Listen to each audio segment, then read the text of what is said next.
बरं झालं त्यांनी त्या दिवाणखान्याचं दार बंद करून टाकलं.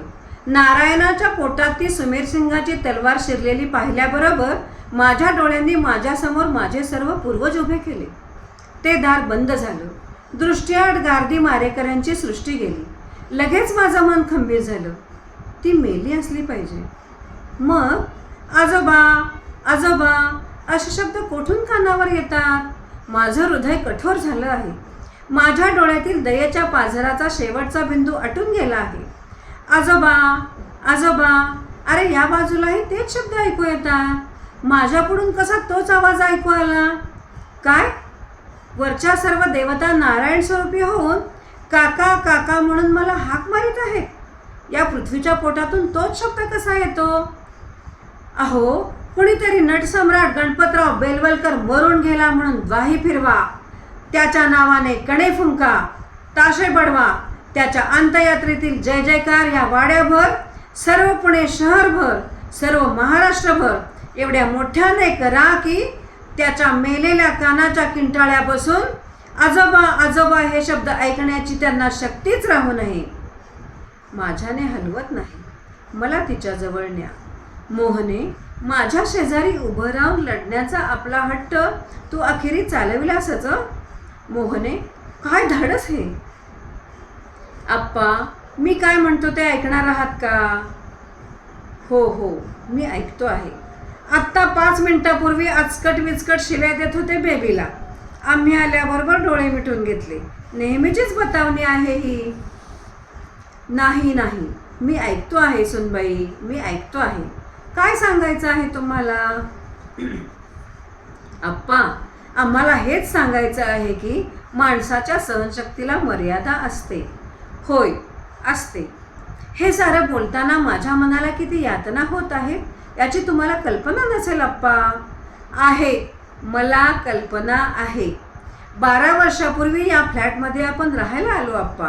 या 12 वर्षातील प्रत्येक दिवस साक्ष देईल की आम्ही तुम्हाला सांभाळण्याचा मनापासून प्रयत्न केला आहे.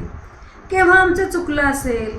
नाही असं नाही, पण तुम्हाला सांभाळणं, तुमची मर्जी राखणं, आपण मोठे झालो आहोत या गोष्टीकडे दुर्लक्ष करून लहानपणच्या भावनेनं स्वतःच्या घरात वावरणं, ही तपश्चर्या आम्ही 12 वर्ष करीत आलो आहोत.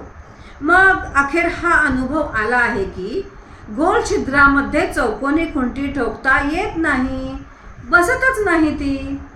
ठीक आहे, सरकार, मला पाणी द्या प्यायला. मी देतो. नको, सरकार देतील. हे आणखी एक. 4 चौघात असं दाखवायचं की मुलं यांचं काही करीत नाहीत. तसं नाही सुनबाई. 4 चौघ संपले. हिशेब आता फक्त दोघांचाच राहिला आहे. पेले रिकामे होण्यापूर्वी परस्परांना पिऊन घेण्याची खटपट आहे, पण ते तुम्हाला कळायचं नाही. ठीक आहे नंद्या, गोल छिद्रात चौकोनी खुंटी बसत नाही, मान्य आहे. याला उपाय एकच आहे. नाही आप्पा, मला तसं काहीही म्हणायचं नाही. माझ्यावरची जबाबदारी मी कधीही टाळली नाही, कधीही टाळणार नाही. क्लोरोफॉर्म फार झाला, आता ऑपरेशन करून टाक. काय म्हणणं आहे तुमचं? माझं काहीच म्हणणं नाही. काय घडलंय ते खरोखरी मला अजून नीट कळलेलं नाही. तुमच्या तोंडातलं गोंडलं कुठे गेलं? हातातला खुळखुळा कुठे आहे? तुम्हाला काहीच कळत नाही. नंदाजीराव, M.Com, तेजपाल कंपनीचे मॅनेजर, तुम्ही पाळणा सोडून असे रांगत बाहेर कशाला येता?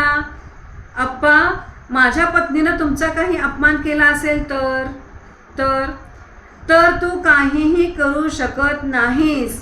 अरे, तुमच्यासारखे नवरे म्हणजे बायकाने कमरेला खोचलेले हात रुमाल, लव्हेंडर शिंपडलेले नुसते हात रुमाल.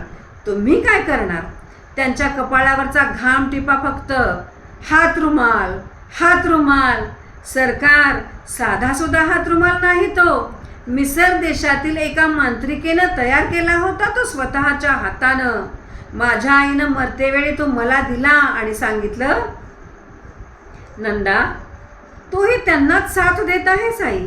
माझ्या बायकोनं कदाचित करू नये ते केलं असेल, एखाद्या वेळी बोलू नये ते बोलली असेल ती, पण तुम्हीही ओळखायला हवं की माणसाची सहनशक्ती कुठेतरी संपून जाते.